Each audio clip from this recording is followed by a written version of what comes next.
دعا ایک بڑی اہم چیز ہے، یاد رکھیے، اور یہ ایک ایسی عبادت ہے جو مستقل عبادت ہے۔ دعا کے تعلق سے ایک جو عظیم اور ایک بڑی غلط فہمی جو مجھ میں اور آپ میں آ جا چکی وہ یہ ہے، ہم دعا کو مصیبت کے گھڑی میں کی جانے والی عبادت سمجھتے ہیں۔ پریشان تو دعا کر لو، جبکہ دعا مصیبت میں کی جانے والی عبادت نہیں ہے، دعا مستقل عبادت ہے۔ ایک عام فہم، عام مثال میں کہوں گا، ہم نے دعاؤں کو اسپیئر ویل سمجھ لیا گاڑی کا، جبکہ دعا اسٹیئرنگ ویل ہے۔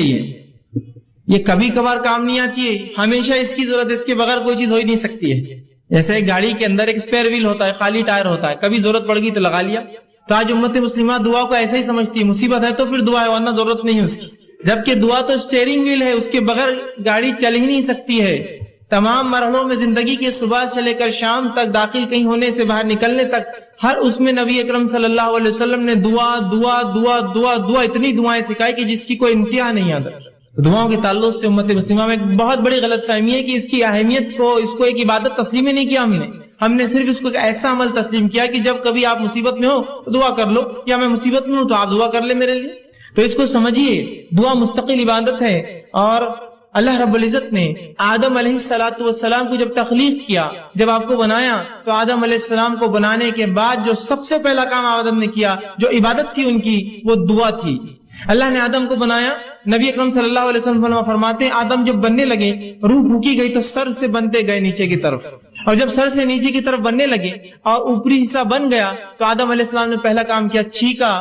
تو فرشتوں نے جو ہے، اللہ رب العزت نے آدم کو کلمہ سکھا اور کہا کہ جب تم چھینک لو تو الحمدللہ کہو، اور جب انہوں نے الحمدللہ کہا تو فرشتوں نے یرحمک اللہ جواب میں دیا، اور کہا اب تمہاری اولاد کا بھی یہی معاملہ ہوگا، جب بھی وہ چھینکیں گے الحمدللہ کہیں گی، اور جواب میں یہ کہا جائے گا۔ تو آدم علیہ السلام کو جو پہلی عبادت اللہ رب العزت نے کروائی وہ ایک دعا تھی۔ اسی طرح اللہ رب العزت نے آدم علیہ السلام کی جو توبہ قبول کی وہ بھی دعا کے ذریعے کی۔ تو دعا ایک مستقل عبادت ہے، یاد رکھیے، یہ کبھی کبھار ہونے والا عمل نہیں، یہ ہمیشہ ہونے والا عمل ہے۔ اسی طرح تمام عبادتوں کے اندر دعا ایک ایسی عبادت ہے جس کے لیے نہ کوئی وقت ہے، نہ کوئی گھڑی ہے، نہ کوئی جگہ ہے، نہ کوئی حالت ہے کہ طہارت ہونا نہیں ہونا، نہ کوئی مقام ہے، بلکہ ایک ایسی مستقل مسلسل بترتیب ایک ایسی عبادت ہے جو آپ صبح شام دن رات طہارت بغیر طہارت کے کسی بھی حالت میں سوتے اور جاگتے اور لیٹے اور بیٹھے اور کھڑے سے اور مجمع میں اور انفرادی اور ہر اعتبار سے آپ کر سکتے ہیں۔ ایک ایسی مستقل جہرانہ عبادت جو آپ کبھی بھی کر سکتے ہیں، کوئی وقت کی پابندی نہیں، کوئی مہینے کی پابندی نہیں، کوئی دن اور رات کی پابندی نہیں، کوئی جگہ کی پابندی نہیں، کوئی رکعت کسی چیز کی پابندی نہیں، ایک ایسی مستقل عبادت جو آپ کبھی بھی کر سکتے ہیں، ہر وقت کر سکتے ہیں، ایک ایسی زبردست چیز ہے۔ اسی طرح اگر سیرت النبی کا مطالعہ کرے، نبی اکرم صلی اللہ علیہ وسلم کی سیرت کا مطالعہ کرے، تو آپ صلی اللہ علیہ وسلم کی زندگی کی کوئی گھڑی، کوئی پہلو، کوئی موقع ایسا نہ تھا جب نبی اکرم صلی اللہ علیہ وسلم نے دعا نہ کی ہو یا امت کو دعا نہ سکھلائی ہو۔ ایک تو تھا آپ کو دعائیں کرتے، ایک سکھایا بھی کرتے، تو نہ کی ہو یا نہ سکھلائی ہو۔ آپ دیکھیے نا، آپ صبح اٹھنے کی دعا، آپ لوگوں سے ملاقات کیے، ملاقات کرنے کی دعا، سلام کرتے ہیں، بیت الخلاء میں داخل ہوئے صبح اٹھ کر، اس کی دعا، بیت الخلاء سے باہر آئے، پیشاب پیخانہ کر کے آپ جو طہارت خانے سے باہر آئے، اس کی ایک دعا، آپ نے وضو شروع کیا، اس کی ایک دعا، آپ نماز کے لیے نکلے، مسجد پہنچے، مسجد میں داخل ہونے کی دعا، مسجد میں فجر کی نماز پڑھی، نماز کے اندر مختلف دعائیں جو شروع ہوتی ہے ثنا سے لے کر تو تسلیم تک، مطلب تکبیر سے لے کر تسلیم نماز ختم ہونے تک، مسجد سے باہر نکلے تو پھر اس کے بعد مسجد سے نکلنے کی دعا، گھر میں داخل ہوئے تو گھر میں داخل ہونے کی دعا، گھر سے نکلے تو گھر سے نکلنے کی دعا، لباس پہنا تو لباس پہننے کی دعا، اسی طرح جو ہے نیا لباس پہنا، نیا لباس پہننے کی دعا، نئے پھل دیکھے نئے پھل دیکھنے کی دعا، ہر چیز کی دعائیں سکھائے۔ سواری پہ سوار ہوئے تو اس کی ایک دعا، سواری سے اتر رہے اس کی ایک دعا، شہر میں داخل ہوئے اس کی ایک دعا، شہر سے باہر نکلے کوئی نئے اس کی ایک دعا۔ تو گویا صبح سے شام تک کوئی ایسا زندگی کا مرحلہ نہ ہوگا جس میں ہم دعا نہیں کرتے، حتیٰ کہ طہارت کے معاملے میں بھی دعا ہے کہ بیت الخلاء میں جا رہے اپنے جو ہے طہارت کے لیے تب بھی دعا، وہاں سے نکل رہے تب بھی دعا، حتیٰ کہ ایک انسان اپنے بیوی کے ساتھ ہو تو اس عمل سے پہلے جو اس کے لیے جائز ہے اس سے پہلے بھی دعا۔ دعائیں دیکھ رہے آپ کس کثرت سے ہے کہ کوئی زندگی کا مرحلہ اس سے خالی نہیں ہے، اور نبی اکرم صلی اللہ علیہ وسلم سے کم و بیش 1000 سے زیادہ دعائیں جو لیل اور نہار صبح اور شام کی وہ ثابت ہے، جو صحیح روایتوں سے آتی ہے، کم و بیش 1000 کے قریب ایسی دعائیں ہیں جو رسول اللہ صلی اللہ علیہ وسلم سے ثابت شدہ صحیح روایتوں سے ملتی ہے جو ہمیں کرنا چاہیے۔ تو کوئی مرحلہ رسول اللہ صلی اللہ علیہ وسلم کی سیرت کا مطالعہ کرے تو نہ گزرا ہو جس میں آپ نے کوئی دعا نہ کی ہو یا دعا نہ سکھائی ہو. ہر معاملے پہ دعا، ہر چیز کے لیے دعا سکھائی. لیکن افسوس اس امت کا معاملہ یہ کہ دعا کے معاملے میں کنجوس کیا، اس کو علم ہی نہیں دعائیں ہوتی کیا ہے، کرنا کیا ہے، کیا اس کا معاملہ ہے. یہ بڑی افسوس کی بات ہے. یاد رکھیے کہ جس امت کے نبی نے کسی گھڑی کو بغیر دعا سے خالی نہ رکھا، اس امت کی یہ بدبختی ہی ہم کہیں گے کہ اس کو دعائیں یاد نہ ہوتی ہیں، یا چونکہ اس کی اہمیت نہیں تو یاد کرنے کی کیا ضرورت، اس لیے کہ دعاؤں کو ہم آؤٹ پروسیس کرتے ہیں. آؤٹ پروسیس کیا ہوتا ہے کہ جب میری تجارت بہت بڑھ جاتی ہے تو میں کانٹریکٹس لیتا ہوں اور دوسروں سے وہ کام کروا کے لیتا ہوں. تو آج ہماری دعائیں بھی آؤٹ پروسیس ہوتی ہے، بھائی تم کر دو. ہمارے گھر میں ایک ولی گزرے، انہوں نے سب کے لیے دعائیں کر دی. ہم تو نبی کے خاندان سے، ان کی دعائیں ہمارے لیے ابھی کافی ہے نا. اس طرح سے ہم دعائیں دوسروں سے کرواتے ہیں، خود پہ کرنے کوئی معمول نہیں. تو دعا یاد رکھی عبادت ہے. اور نبی اکرم صلی اللہ علیہ وسلم کی سیرت میں ہم دیکھتے ہیں آپ پوری زندگی ہر وقت دعائیں کرتے تھے.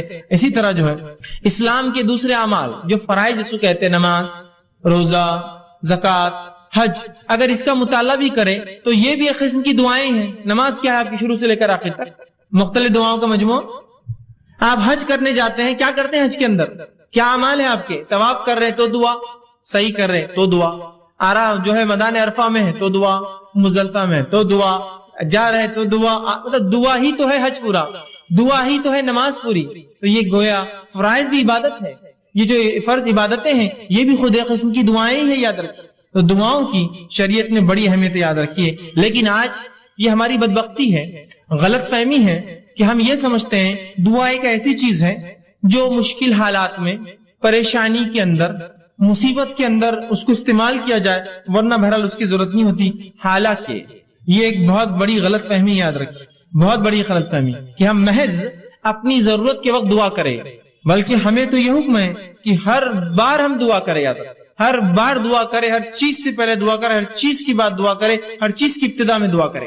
یہ غلط فہمی کو دور کیجیے کہ دعا کبھی کبھار مصیبت میں پھنس گئے، پریشانی میں پھنس گئے تو کرے، بلکہ دعا ایک مستقل جارحانہ ایک مومن کی زندگی کا عمل ہے جو وہ صبح شام اٹھتے بیٹھتے کھاتے پیتے، عبادتوں سے پہلے، عبادتوں کے اندر، عبادتوں کے بعد وہ جو ہے دعائیں کرتا ہے. اور اللہ رب العزت جو ہے دعاؤں کو قبول بھی کرتا ہے. ایک غلط فہمی یہ بھی ہوتی ہے لوگوں کو کہ یار میں نے اتنی دعا کی، ہم لوگ اتنی دعائیں کر رہے ہیں لیکن میری دعا قبول نہیں ہوتی.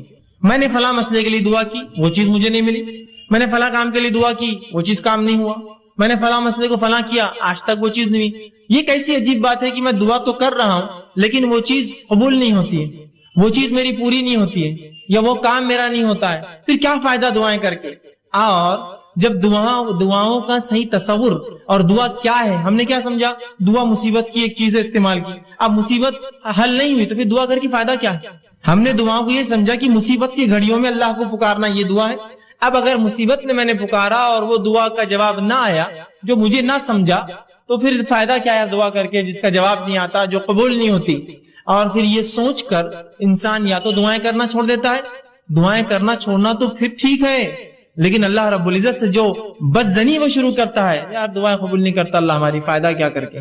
بدزنی مطلب اللہ سے بدزن ہو جاتا ہے اور یہ کہنا شروع کر دیتا ہے کہ دعائیں میری قبول نہیں ہوتی ہے یار، یا دعا کر کے فائدہ نہیں میری قبول نہیں ہوتی. یہ بہت خطرناک چیز ہے. یاد رکھیں پہلے غلط فہمی کی دعا مصیبت کی ایک چیز ہے، اس کے بعد اگر مصیبت دعا ہوئی دوسری چیز کی، پھر انسان یا تو دعائیں کم کر دیتا ہے یا تو دعا کرنا چھوڑ دیتا ہے. یہ کم اور چھوڑنا تو ٹھیک ہے، اللہ سے شکایتیں شروع کر دیتا ہے. کیسا اللہ میری دعا قبول نہیں کیا، کیا فائدہ یار دعا کر کے، اپنی قبول نہیں ہوتی تو کر کے کیا فائدہ؟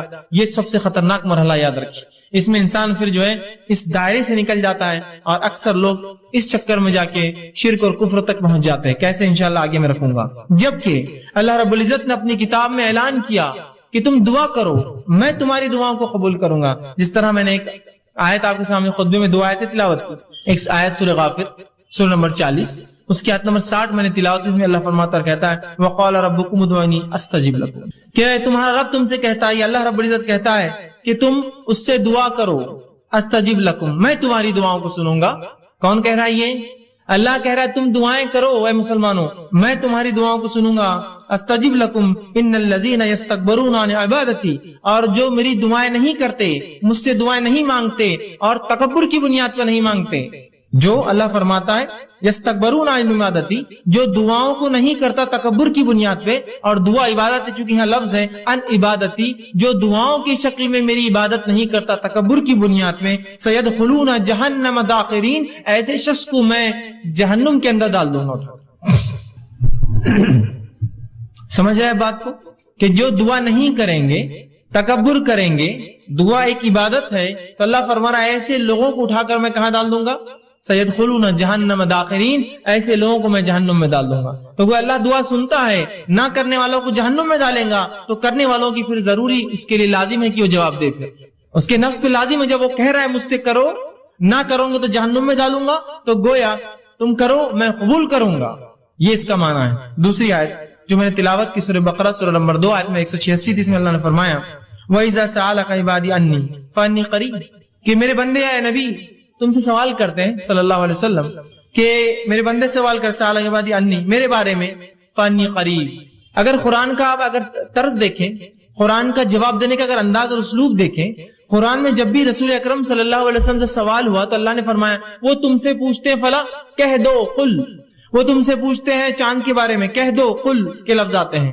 سبحان اللہ، اس آیت پہ غور کیجیے، اللہ نے فرمایا وَإِذَا سَأَلَكَ عِبَادِي، میرے بندے میرے بارے میں پوچھتے ہیں، فَإِنِّي قَرِيب، کہہ دو بھی نہیں کہا، رسول کو نکال گیا بیچ میں سے، فَإِنِّي قَرِيب، کہہ دو ان سے کہ میں قریب ہوں، نہیں کہا فَإِنِّي قَرِيب، میں قریب ہوں ان سے۔ مطلب گویا جملے اور الفاظ کے اعتبار سے اس کے اندر قالا کا لفظ بھی نہیں آیا، نبی تم کہہ دو قل ان سے، یا قال یہ تم ان سے کہہ دو کہ میں قریب ہوں۔ رسول اکرم صلی اللہ علیہ وسلم کو بھی وہاں سے نکال کر انی قریب سیدھا جواب دیا گیا۔ حالانکہ سورہ بقرہ اٹھائیے، سوالات کا ایک سلسلہ ہے سورہ بقرہ میں، ہر سوال کی بات آتا ہے کہ آپ سے سوال کرتے قل ان سے جواب کہہ دو، قل ان سے کہہ دو، قل ان سے کہہ دو، کہ اس کا معنی یہ یہاں جب سوال ہوا کہ میرے بندے پوچھتے میرے بارے میں، تو رسول اللہ صلی اللہ علیہ وسلم کو قل بھی نہیں کہا، نکال دیا فانی قریب، سیدھا اتنا قریب ہوں کہ مجھے یہ بھی کہنے کی ضرورت نہیں ہے نبی آپ کہہ دو میں قریب ہوں۔ تو کہا وَإِذَا سَأَلَكَ عِبَادِي عَنِّي فَإِنِّي قَرِيبٌ، جب میرے بندے پوچھتے ہیں میرے بارے میں نبی آپ سے کہہ دو کہ میں ان سے قریب ہوں، أُجِيبُ الدَّعْوَةَ الدَّاعِ إِذَا دَعَانِ، اور جو بھی مجھ سے دعا کرتے ہیں میں ان کی دعاؤں کو قبول کرتا ہوں، ان کی دعاؤں کا جواب دیتا ہوں۔ اور فرمایا فَلْيَسْتَجِيبُوا لِي، تو انہیں چاہیے وہ صرف میرے سے ہی دعا کریں، مجھے سے ہی مانگے، وَلْيُؤْمِنُوا بِي، اور مجھ پر ایمان لائے، لَعَلَّكُمْ يَرْشُدُونَ، شاید کہ وہ ہدایت یافتہ ہو، شاید کہ وہ رشد و ہدایت پر قائم رہے۔ تو یہاں اللہ رب العزت نے اس کی وضاحت کر دی کہ اے لوگو تم پوچھتے ہو میرے بارے میں قریب ہوں، تمہاری دعاؤں کو سنتا ہوں، لہٰذا تم صرف مجھ ہی سے دعا کرنا تاکہ تم جو ہے رشد و ہدایت پر رہو۔ ولیؤمن، ایمان بہرحال شرط ہے ہر چیز کے لیے، تو میں ایمان والوں کی دعائیں قبول کرتا ہوں، اور آگے فرمایا جو ہے تاکہ تم رشد و ہدایت پر قائم رہو۔ تو یہاں اس آیت نے وضاحت کر دی۔ اسی طرح رسول اللہ صلی اللہ علیہ وسلم فرمایا اور کہا، جامع ترمذی کی روایت آپ نے فرمایا ان الدعاء هو العبادہ، دعا عبادت ہے، عبادت ہے دعا، یاد رکھیں۔ اسی طرح فرمایا جامع ترمذی کی یہ بھی روایت ہے الدعاء مخ العبادہ، دعا عبادت کا مغز ہے، یہ عبادت کا مغز ہے، نماز دعا، حج دعا، یہ مغز ہے، دیکھیے ہر کسی چیز کے بعد دعا ہے نا، حج کے ارکان کر رہے دعا کر رہے، اس میں مغز ہے نا اس کا، تو دعا عبادت کا مغز ہے، یہ اتنی اہم چیز ہے، اس کو امت جو ہے غور کرے اور اس چیز کو سمجھے۔ اسی طرح اب جب میں نے یہ کہا اللہ کہتا ہے دعائیں کرو اور اللہ دعائیں قبول کرتا ہے، تو اللہ رب العزت دعاؤں کو کیسے قبول کرتا ہے، اس کا کیا طریقہ ہے؟ آئیے اس سے پہلے ایک حدیث دیکھتے ہیں جو دعاؤں کی قبولیت کے تعلق سے کہ اس کی مختصر صورتیں کیا ہوتی ہیں۔ جب میں نے کہا اللہ دعائیں قبول کرتا ہے تو اللہ دعاؤں کو کیسے قبول کرتا ہے، اس کا طریقہ کیا ہے؟ کیا جو میں مانگوں وہ کر دیتا ہے؟ طریقہ کیا ہے؟ آئیے سنیے۔ نبی اکرم صلی اللہ علیہ وسلم فرماتے ہیں، مسند احمد کی روایت ہے، ابو سعید خدری رضی اللہ عنہ حدیث کے راوی فرماتے ہیں آپ صلی اللہ علیہ وسلم فرمایا کہا مسلمان دعا کرتا ہے جس میں گناہ اور خطا رحمی کی اگر بات نہ ہو، ایک مسلمان اللہ سے دعا کرتا ہے جس میں گناہ کی بات نہ ہو، اللہ مجھے زنا آسان کر دے یا مجھے فلاں نہیں، گناہ کی بات نہ ہو، اور قطع رحمی رشتے توڑنے کی بات نہ ہو کہ اللہ میرا رشتہ ان سے توڑ دے میں ان سے فلاں کرتا ہوں، جس میں گناہ کی بات نہ ہو، رشتے توڑنی قطع رحمی کی بات نہ ہو، تو آپ صلی اللہ علیہ وسلم فرماتے ہیں اللہ 3 میں سے ایک ضرور عطا کرتا ہے۔ جب بندہ اللہ سے دعا کرتا ہے جو گناہ کی نہ ہو، پہلا شرط، دوسرا قطع رحمی رشتے توڑنے کی نہ ہو، تو اللہ 3 میں سے کوئی ایک کام اس کے ساتھ کرتا ہے۔ غور سے سنیے تاکہ وضاحت ہو جائے کہ اللہ دعائیں بولتے ہیں نا اس میں قبول نہیں کرتا ہے تو کیا کرتا ہے، سنیے 3 میں سے کوئی ایک کام۔ پہلا دعا کے مطابق خواہش پوری کر دیتا ہے. اے اللہ مجھے فلاں گاڑی چاہیے، گاڑی مل گئی، دعا کے مطابق خواہش پوری کر دی. اے اللہ مجھے فلاں گھر چاہیے، گھر مل گیا، دعا کے مطابق خواہش پوری کر دی. اے اللہ مجھے فلاں جو خاتون سے نکاح کرنا ہے، دعا کے مطابق آپ کو کر دیا، وہ چیز آپ کو عطا کر دی. اے اللہ میرے والدین کو صحت عطا فرما، دعا کے مطابق صحت عطا ہو گئی. تو جو مانگتا ہے مل جاتا، پہلی شکل. دوسری صورت دعا قبول ہونے کی سنیے، آپ فرماتے ہیں دعا کو آخرت کے لیے اٹھا کے ذخیرہ بنا دیتا ہے. دعا کو اللہ لے لیتا ہے اور اٹھا کر آخرت میں ذخیرہ بنا دیتا ہے. اینڈ ٹائمز کا سٹاک، مرنے کے بعد کی زندگی کے لیے ایک سٹاک بنا کے رکھ دیتا ہے، آخرت کا ذخیرہ بنا دیتا ہے. اور تیسرا فرماتے ہیں دعا کے برابر مصیبت کو ٹال دیتا ہے. دعا کے برابر آپ نے دعا مانگی اللہ مجھے گاڑی دے، اب بولیں گاڑی نہیں ملی مجھے، دعا کے برابر مصیبت ٹال دی. ہو سکتا ہے گاڑی لیتے آپ ایکسیڈنٹ ہو کے مر جائے، دعا کے برابر مصیبت ٹال دی، گاڑی نہیں دلائی. آپ دعا کے برابر مصیبت ٹال دی تو آپ کی دعائیں اللہ نہیں قبول کر کے در حقیقت قبول کر رہا ہے، وہ اس کا بدلہ دے رہا ہے آپ کو. مطلب مجھے لگ رہا ہے کہ یہ چیز میرے لیے اچھی ہے، پتا چلا اس میں تو میرے لیے شر تھا، اللہ نے بچا لیا، بعد میں الحمدللہ میں بچ گیا، ورنہ وہ چیز لے کے پھنس جاتا ہوں. سمجھے آپ؟ تو نہیں قبول کر کے قبول کرتا ہے آپ کی دعا. وہ تین شکلیں، پہلی ہو بہو جو مانگا عطا ہوا، دوسری شکل آخرت کے لیے توشہ ذخیرہ بنا کے اعمال میں رکھ دیا، تیسری شخص دعا کے برابر مصیبت ٹال دی جاتی ہے. صحابہ نے کہا اللہ کے رسول تب تو ہم کثرت سے دعائیں کریں گے، مطلب دعا میں نقصان کچھ ہے نہیں، صرف فائدہ ہے، تب تو ہم کثرت سے دعائیں کریں گے. تو آپ صلی اللہ علیہ وسلم فرمایا اللہ کے پاس بہت خیر ہے، تم جتنی چاہو کرو، اس کے خزانے بہت زیادہ کم نہیں ہونے والے، کرتے رہ جاؤ. اور ایک دوسری روایت میں آپ نے فرمایا ایک بندہ اللہ کے پاس جائے گا، اس کا حساب کتاب ہوگا، وہ کہیں گے اللہ میں نے یہ اور یہ عمل تو کبھی زندگی میں نہیں کیے تھے، مطلب کچھ ایسے عمل اس کے نام عمل میں ہوں گے جو اس نے کیے نہ ہوں گے. وہ کہیں گے اللہ یہ کیا ہے؟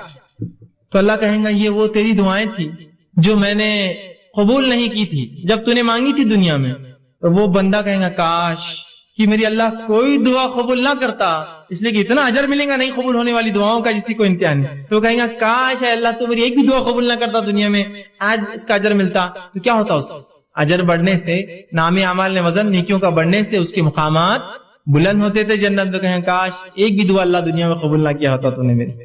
تو تین میں سے ایک ملتا ہے، یاد رکھیے. اب کوئی دعائیں نہ چھوڑے، اللہ سے ناراض نہ ہو، اللہ سے رسوائی کا اظہار نہ کرے اللہ میری نہیں سنتا ہے، وہ سن رہا ہے آپ کی، آپ کو تین میں سے ایک دے رہا ہے. دعا کے بدلے دعا جو مانگا وہ دے رہا ہے، یا اس کے بدلے آخرت کے لیے اٹھا کے رکھ رہا ہے، یا اس کے بدلے آپ کو اور مجھے اس کے برابر مصیبت کو ٹال دے رہا ہے، مصیبت کو ٹال دے رہا ہے. اور کیوں نہ ہو ہم لوگوں کے لیے کچھ چیزیں ایسی ہوتی ہیں، ہم ظاہر کو دیکھتے ہیں نا، اللہ جو ہے باطن کا جاننے والا ہے، وہ زیادہ بہتر جانتا کیا اچھا اور کیا نہیں. میں دعائیں مانگ رہا ہوں اور اللہ نے قرآن میں فرمایا سورہ بقرہ میں انسان کبھی کبھار اپنے لیے دعاؤں کی شکل میں بد دعائیں مانگتا ہے، دعائیں نہیں ہوتی بد دعائیں مانگتا ہے. وہ قسم سے اللہ اس کو نہ قبول کر کے رحم کرتا ہے ہم پر. مجھے علم نہیں کسی چیز کا، میں دعا کر رہا ہوں اللہ یہ چیز ہی مجھے چاہیے، دعا یوں کرنا چاہیے اللہ اس میں خیر ہو تو مجھے دے، نہیں یہ چیز ہی مجھے چاہیے. اللہ نے کہا ٹھیک ہے لے لے. آپ نے وہ چیز لی، اس کے بعد اس کا بھاؤ ختم ہو گیا، وہ چیز بیکار ہو گئی، وہ تو ناقص تھی، اس سے فلاں مسائل تھے، آپ کہیں گے میں نے کیا کر دیا، خیر کی نہیں کیا آپ نے، بس اپیل تھی کہ وہی چاہیے، دے دیا اللہ، خیر کی نہیں مانگی آپ نے. سمجھ رہے؟ تو کبھی کبھار دعاؤں کی شکل میں بد دعائیں مانگتے اللہ سے، سمجھے؟ تو اللہ سے دعا کرنے کا حکم ہے.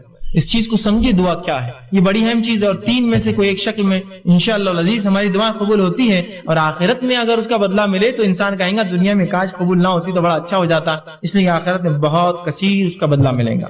ٹھیک ہے، اسی طرح اب جو میں نے کہا دعائیں قبول ہونے کی تین صورتیں ہیں، اس میں سے جو تین صورتیں ہیں اس میں سے جو ایک صورت اللہ ہو دعا کو قبول کرتا ہے، اس جو سٹیپ جو پہلا قبول جو اللہ ہو کرتا ہے، اس کے پھر دو طریقے اللہ کے قبول کرنے کے.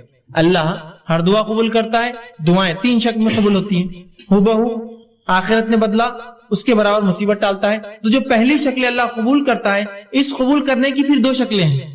اس قبول کرنے کی دو شکلیں وہ کیا ہے؟ پہلی شکل یہ ہے دعا مانگی تبھی قبول ہو گئی. آج میں نے دعا کی کل نتیجہ آ گیا، آج میں نے دعا کی پرسوں نتیجہ آ گیا، آج میں نے دعا کی ایک مہینہ بعد رزلٹ تھا میرا اور وہی آیا جو میں چاہتا تھا. تو یہ ہوا فوراً حال میں، مطلب بالکل آپ دیکھ سکتے اس کی دعا فوراً قبول ہو گئی آپ. اور کبھی اس دعا کو اللہ بعد میں قبول کرتا ہے، بہت لمبے عرصے کے بعد. کتنا عرصہ ہم نہیں جانتے، بہت دن بعد کرتا ہے. لیکن تو جو پہلی شکل ہے پھر اس کے دو ٹائپس ہوتے ہیں، پہلا فوراً، دوسرا تھوڑا وقت کے بعد. آئیے اس کی مثالیں ہم دیکھتے ہیں. جس میں دعا جو فوری قبول ہو جاتی ہے اس کی ایک مثال ہے، صحیح بخاری کی روایت ہے. آپ صلی اللہ علیہ وسلم فرماتے ہیں تین لوگ تھے بنی اسرائیل سے، اور وہ جنگل میں تھے، زوردار بارش ہونے لگی، تینوں نے گفا میں پناہ لے لی۔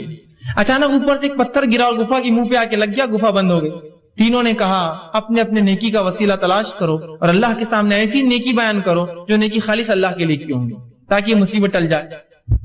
پہلے نے کہا اللہ میں نے اپنے والدین کے لیے جو ہے بکریاں چرا کر آیا تھا، والدین سو گئے، میں روز پہلے ان کو دودھ پلاتا، اس دن میرے والدین سو گئے تھے، بچے حالانکہ میرے بھوک سے تڑپ رہے تھے، میں نے پھر بھی بچوں کو جو ہے دودھ نہیں دیا، پہلے والدین کے اٹھنے کا انتظار کیا، انہوں نے پیا، پھر میں نے بچوں کو دیا، یہ میں نے تیرے لیے کیا تھا، اگر تجھے یہ چیز پسند ہے تو جو ہے اس کو جو ہے تھوڑا اس مصیبت کو ہٹا دے۔ پتھر تھوڑا کھسک گیا، روشنی اندر آنے لگی، فوراً اثر ہوا دعا کا، فوراً انسٹنٹ دعا ہوئی، اثر ہوا، پتھر تھوڑا کھسک گیا۔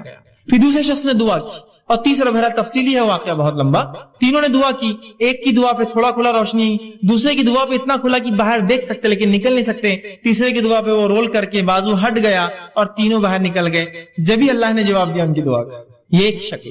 اب دوسری شکل جو اللہ بعد میں جواب دیتا ہے، جو بعید ہوتا ہے، عرصے بعد دیتا ہے، تو آئیے اس کی مثال قرآن نے دی۔ ابراہیم علیہ الصلوۃ والسلام نے اللہ سے دعا کی، سورہ بقرہ سورہ نمبر 2 آیت نمبر 129 اور فرمایا ربنا وابعث فیہم رسولا منہم یتلو علیہم آیاتک ویعلمہم الکتاب والحکمت ویزکیہم۔ اے اللہ ان لوگوں میں سے انہی میں سے ایک رسول پیدا کر۔ اے اللہ ان لوگوں میں سے، یہ دعا کب کیا آپ نے معلوم آپ کو؟ جب اسماعیل علیہ السلام اور حاجرہ علیہ السلام کو لا کر مکے میں چھوڑ دیا، مکے میں چھوڑنے کے بعد جب آئے تو ایک دعا کر رہے ہیں، کیا دعا کر رہے ہیں؟ اے اللہ میری اس اولاد سے، اسماعیل سے، اس کی نسل سے، ان لوگوں میں سے جو ہے اللہ فرمائے ربنا وابعث فیہم رسولا منہم، انہی کے اندر سے ایک رسول انہی میں سے بھیج، یتلو علیہم آیاتک، جو تیری آیتیں پڑھ پڑھ کر انہیں سنائے، ویعلمہم الکتاب، اور تیری کتاب کا علم انہیں دے، والحکمہ، اور ان کو نبوی علم احادیث کا علم حکمت عطا فرمائے، ویزکیہم، اور ان کی نفسوں گناہوں سے پاک کرے۔ اور یہ دعا کا نتیجہ کون تھے معلوم آپ کو؟ یہ دعا کب قبول ہوئی؟ نبی اکرم صلی اللہ علیہ وسلم اس دعا کا نتیجہ تھے۔ آپ نے حدیث میں اس کی تفسیر کی اور فرمایا، آپ نے فرمایا میں اپنے باپ ابراہیم کی دعا کا نتیجہ ہوں۔ کتنے ہزار سال پہلے کی تھی ابراہیم علیہ السلام نے دعا؟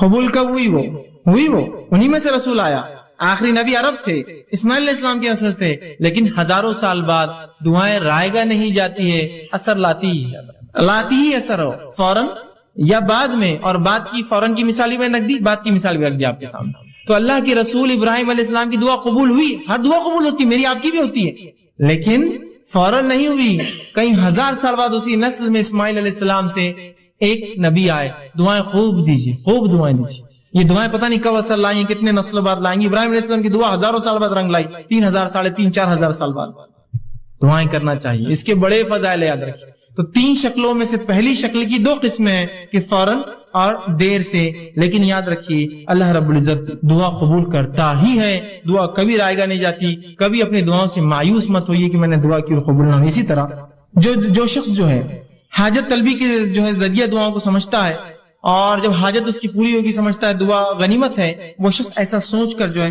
بہت بڑی غلط فہمی کرتا ہے، اور اس کی وجہ سے بہت سارے غلط اس کے نتائج نکل جاتے ہیں۔ اور ایسا شخص جو یہ سمجھتا ہے کہ دعا ایک ایسی چیز ہے کہ اس کے کرنے سے میری حاجت پوری ہوں گی، اور بعد میں عام حالت میں دعا نہیں کرتا، اس شخص کی مثال ایسی ہے کہ ایک آدمی جہاد کے لیے جائے اور اس کی نیت و مال غنیمت ملے مجھے، تو کیا ایسے شخص کو جہاد کا ثواب ملتا ہے؟ جو جہاد کی نیت جائے اور یہ سوچے مال غنیمت کے لیے جائیں گے اپنے جہاد میں، چلو بہت پیسہ ملتا ہے جتنے بعد فلاں ہوتا، اور وہ شخص جو دعا کو عبادت سمجھ کے کرتا ہے، اس کی مثال ایسی ہے، وہ مجاہد جو میدان جہاد میں جاتا ہے، وہ سوچتا ہے یا تو پھر اللہ فتح دیں گا، یا تو جو ہے شہید ہو جائیں گے، جیت گئے تو مال غنیمت بھی شاید مل جائے گا۔ اس کی نیت اصل نہیں ہے، اس کا اصل مقصد عبادت ہے، وہ جہاد، اس کے اندر اس کو کیا ذیلی فائدے ملیں گے اس کے لیے وہ اہم نہیں ہے۔ تو ہم بھی جب دعا کر رہے ہیں تو ایسا نہ ہو کہ ہم صرف اس کے مقصد کے لیے کہ بس اللہ میرا مصیبت حل کر دے، بس دعا کر رہے اس کی بات نہیں، بلکہ دعا مستقل عبادت ہے، چاہے فائدہ ہو چاہے فائدہ نہ ہو۔ جیسے وہ مجاہد جو جہاد میں جا رہا ہے سوچ رہا مال غنیمت ملے تو میں جاؤں گا، تو اس کا جہاد فائدہ کا نہیں۔ وہ مجاہد جو سوچ رہا ہے مال غنیمت نہ ملے، فتح ملیں گی، فتح نہ ملے تو کم از کم شہید تو ہو جائیں گے، فائدہ تو ہر طرف، سمجھ رہے؟ تو دعا کو بھی آپ مخصوص نہ کر دے، مصیبت میں تو دعا کرو، دعا تو مصیبت، تنگ دستی، خوشحالی، فراوانی، اور ہر اعتبار سے صحت مندی میں اور بیماری میں اور ہر حالت سے امن میں اور خوف میں، ہر جگہ جو ہمیں جو ہے دعا کرنی چاہیے۔ اسی طرح دعا ایک بہترین ہدیہ ہے، یاد رکھیے، دعا ایک بہترین تحفہ ہے جو ایک دوسرے کو ہم دے سکتے ہیں، لیکن ہمارے پاس ایک غلط فہمی. کیا غلط فہمی ہے؟ دعا صرف بوڑھے لوگ دیتے. تو اگر میں آپ سے کہوں اللہ آپ کو جو اچھا رکھے, اور کتنے بڈھے ہو گئے فیض میں, اللہ آپ کو اچھا رکھے, ارے فیض بھی آپ اتنے بڈھے نہیں نا, دعائیں دے رہے ابھی سے. تو ہم یہ سمجھتے ہیں دعا صرف بوڑھے لوگ دے سکتے ہیں, اور الحمدللہ اس امت میں سب جوان مرتے ہیں, بوڑھا کوئی ہوتا ہی نہیں ہے نا. دیکھیے کہاں کوئی بوڑھا ہوتا ہے, انسان کی 60 سال 70 سال زندگی گزرے لیکن کالا کر کے گھوم رہا ہے, ٹی شرٹ صاف ٹی شرٹ اور اپنا دکھاتے ہوئے بالکل کالے بال ہے, بتانا چاہ رہا ہے ابھی تو میں جوان ہوں بھائی, کہاں میرے چکر میں جا رہے تھے, جوان بوڑھا مت سمجھو مجھے, بچے ہیں میرے بڑے لیکن پھر بھی میں جوان ہوں, ہے نا. تو بوڑھے کہاں ہوتے ہیں, اور دعا چونکہ بوڑھے لوگ دیتے ہیں تو ہمارے پاس تو کوئی بوڑھا ہوتا ہی نہیں ہے نا. اور مرد تو بھی ایک دوسرے کو دعا دیتے ہیں, عورتیں تو کبھی دعا دیتی ہی نہیں ایک دوسرے کو. فرض سلام کا جواب دینے بھی کتراتی ہے, تو دعائیں تو دور کی بات ہوتی ہے نا. اگر کوئی ایک خاتون کو دوسری خاتون کر دے السلام علیکم, بولتی ہے تم نے ہم کو سلام کیے, بولتی ہوں کیوں, پہچانتے ہم کو نہیں, ادھر لینے آنے والے کے بعد میں نہیں, ایسا بھی نہیں. اچھا بچوں کے پورے رشتے ہو گئے ہمارے, بیٹا ضرورت نہیں تمہارے سلام کی ہم کو. اس کے پیچھے مقصد دیں گے کس لیے دعا, کہے کے لیے سلام, سلام دعا نہیں کیوں دے رہے تم, اتنی کنجوسی ہو گئی ہے نا. اور عورتیں بھی بوڑھی نہیں ہوتی, اس لیے کوئی ہوتا نا, پہلے ایک زمانہ تھا دعائیں دیتے تھے, عورتیں کثرت سے دعائیں دیتے, آج کوئی نہیں تھا, اس لیے کہ دعائیں بوڑھے لوگ دیتے, اور اس امت میں ماشاءاللہ سب جوان مرتے, بوڑھا کوئی ہوتا نہیں ہے, لہٰذا دعا کی ضرورت نہیں. دعا دیجئے, کثرت سے ایک دوسرے کو دعا دیجئے. دعا ہدیہ ہے ایک دوسرے کو جو ہم دیتے, تحفہ ہے, کچھ نہیں دے سکتے, دعا تو دے سکتے ہیں نا. دوسرے ہدیوں کو پیسہ لگتا ہے, جیب خرچ ہوتا ہے, کچھ مت کیجئے, دعائیں تو دیجئے اچھی اچھی. میں ہرگز یہ کہنا نہیں چاہ رہا تحفے دیجیے مت, صرف دعائیں دیجیے, لیکن دعائیں دیجیے لوگوں کو. یہ بہترین ہدیہ ہے. نبی اکرم صلی اللہ علیہ وسلم جب صحابہ کچھ اچھا کام کرتے اسلام کے لیے اور دین کے لیے, شریعت کے لیے, دعائیں کا تحفہ دیتے. چونکہ آپ کے پاس مال و دولت کہاں تھی اتنی, جو آتی خرچ کر دیتے, دعائیں دیتے فوراً. عثمان ابن عفان رضی اللہ عنہ نے جنگ تبوک میں خوب مال خرچ کیا, اللہ کے رسول نے خوب دعائیں دی ان کو, خوب دعائیں دی. ہدیہ ہے, دیجیے دعائیں دوسرے کو, سلام کی شکل میں, سلام سے ہٹ کی مصیبتوں کی دور کرنے کی شکل میں, یا مختلف دعائیں جو آپ کو لگے اس کی پریشانی میرے بھائی, میری بہن کی, میرے دوست کی, میرے رشتے دار کی, خوب دعائیں دیجیے ایک دوسرے کو. اور یہ دعاؤں کا چلن بالخصوص ہم دیکھتے ہیں ہند پاک میں, بر صغیر میں بہت کم ہے, چونکہ ہمارا تصور کچھ اور ہی ہے. ایک غلط فہمی کی بنیاد پر ہم دعا نہیں دیتے, کیوں تو میری دعا کہاں اللہ سنتا, میری کہاں قبول ہونے والی, دعاؤں کا معاملہ نہیں. لیکن آپ جائیں گے اگر اہل عرب کو آپ دیکھیں گے تو ماشاءاللہ ان میں آج بھی دعاؤں کا بڑا سلسلہ ہوتا ہے. کوئی بھی عرب سے آپ ملیے اتنی دعائیں دیں گے آپ کو, کیسے ہے, گھر کے حال کیا ہے, اللہ اچھا رکھے, اللہ برکت دے, اللہ تیرے مال میں برکت دے, بچوں میں برکت دے, خوب چلتی. اس کی 5 منٹ دعائیں چلتے رہتی ہیں. پھر جاتے وقت 5 منٹ دعائیں, 2 منٹ کی اصل بات تھی, میں کام سے آیا تھا, 5 منٹ دعائیں پہلے, 5 منٹ بعد دعائیں چلتے رہتی ہے. اس کی جانے جانے دعا کرتے رہیں گا اس کو, اللہ اچھا رکھے, فی امان اللہ, دعائیں کرتے رہیں گے. دعاؤں کو رکھیے, اس کو چلن معمول بنا دیجیے, اپنی زبانوں کو تر رکھیے دعاؤں سے ایک دوسرے کے لیے. کچھ نہیں تو کم از کم لفظی تو کنجوسی مت کیجیے. ایک دوسرے کو خالی دعائیں دینے میں کیا جاتا ہے, دعا خوب یاد کیجیے, ایک دوسرے کو خوب دعائیں دیجیے. عربی نہیں آتی ہے ٹھیک, کوئی مسئلہ نہیں, اردو میں بولیے, کوئی عربی میں ہی کرنا شرط نہیں ہے. دعا جو سنت سے ثابت دعائیں اس کو عربی میں ہی کرنا, اس کا اصل ثواب تو تبھی ہے.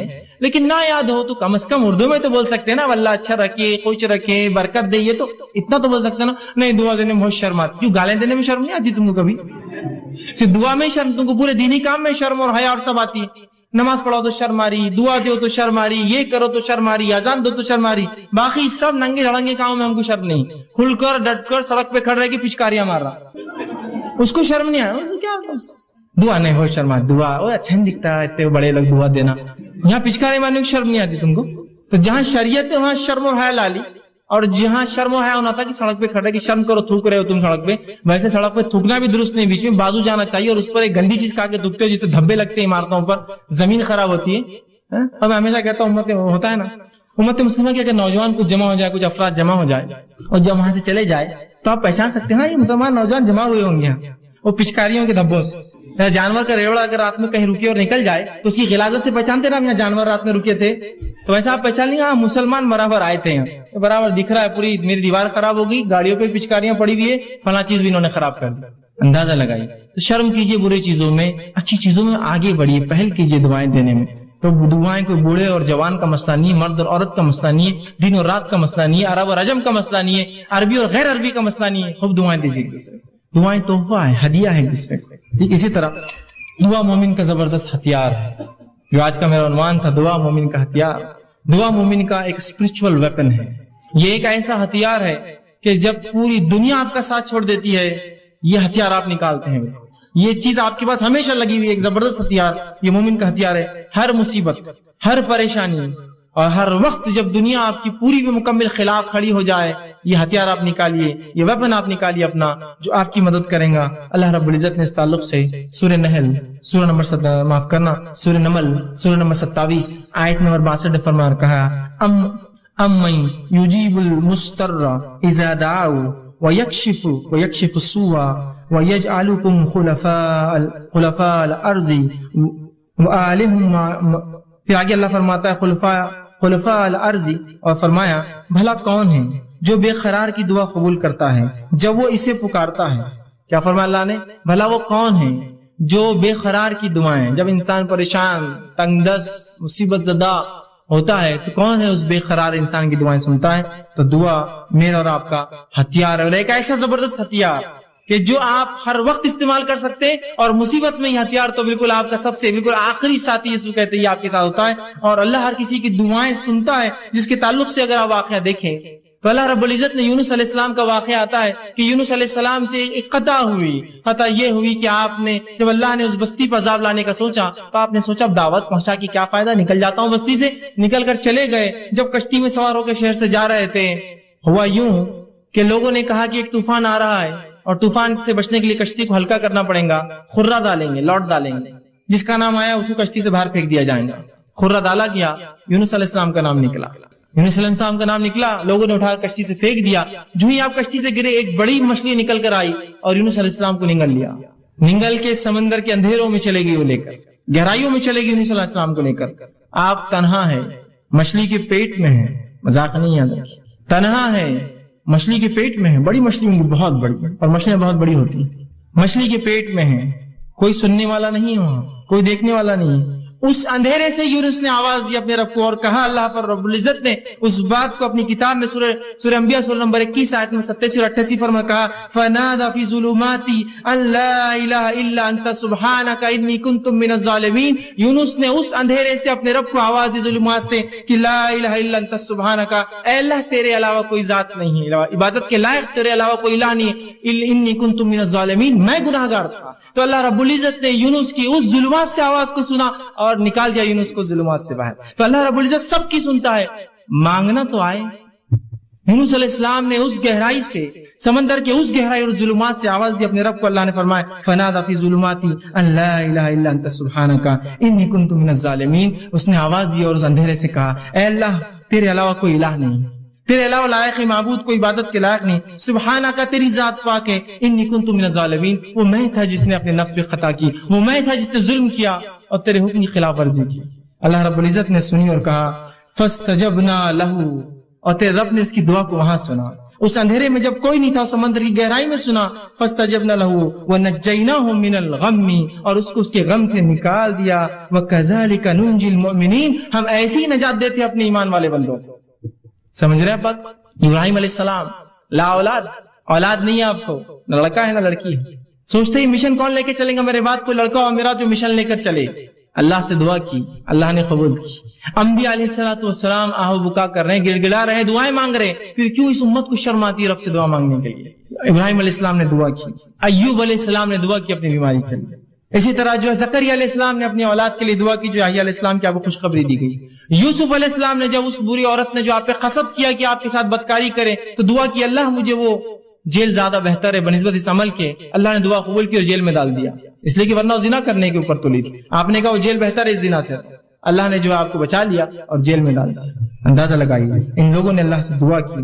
بس یہ ہے کہ ہمیں جو اللہ رب العزت سے مانگنا تو آئے۔ ایک واقعہ سناتا ہوں، اللہ کیسے سنتا ہے لوگوں کی، اور لوگوں کی کیوں میں کہوں، اللہ رب العزت تو جانوروں کی بھی سنتا ہے، یاد رکھیے۔ صحیح مسلم کی روایت ہے، اللہ کے رسول صلی اللہ علیہ وسلم فرماتے ہیں، اللہ کے نبی سلیمان علیہ السلام آپ کے دور میں قحط سالی ہو گئی، سوکھا پڑ گیا، جو ہے سلیمان علیہ السلام اپنے لشکر کو لے کر چلے، لاؤ لشکر جو ہے مسلمانوں کو لے کر چلے کہ بستی سے باہر نکل کر اللہ سے نماز استسقاء دعا، نماز استسقاء کیا ہے؟ دعا قسم کی عبادت کر کے دعا مانگتے ہیں، نماز استسقاء کے لیے نکلے۔ جب نکل کر چلے اپنے جو ہے بستی سے اور ایک جگہ سے گزرے جہاں چونٹیاں تھی، جب وہاں سے نکلے آگے چلے تو کہا اب جانے کی ضرورت نہیں ہے، ہمیں واپس جانا ہے۔ تو لوگوں نے کہا اے یونس، معاف کرنا، اے سلیمان، تم ہمیں نماز استسقاء کے لیے لے کر چلے تھے، کیا بات ہے، کیوں اب تم کہہ رہے ہو؟ تو کہا جب ہم وہاں سے چلے تھے ایک چونٹی الٹی اپنے پیٹھ کے بل لیٹی اور اس نے اپنے پورے پیر آسمان کی طرف کیے اور اللہ سے دعا کی، بارش کی، اللہ نے اس کی دعا سن لی، اب ہمیں نماز استسقاء کی ضرورت نہیں ہے۔ اس لیے کہ جو ہے سلیمان علیہ السلام جانوروں کی بات سمجھتے تھے، تو کہا اللہ نے اس کی دعا قبول کر لی، تو اللہ تو چونٹیوں کی قبول کرتا ہے، پھر تمہاری اور میری مومنوں کی کیوں نہیں سنیں گا؟ وہ چونٹی کو اللہ کی ولی نہیں تھی اور کوئی بزرگ نہیں تھی، جانور ہے وہ، اللہ اس کی بھی سنتا ہے، بس مانگنا تو ہے اپنے رب سے، رب سننے کے لیے ہی تو بیٹھا ہے اوپر، ورنہ اللہ نہ سنیں گا تو کس سے مانگیں گے بندے؟ بتاؤ مجھے، اگر وہ ذاتی سننا بند کر دے جو سننے والی اور سمیع ہے تو میں کس سے پھر دعائیں مانگوں؟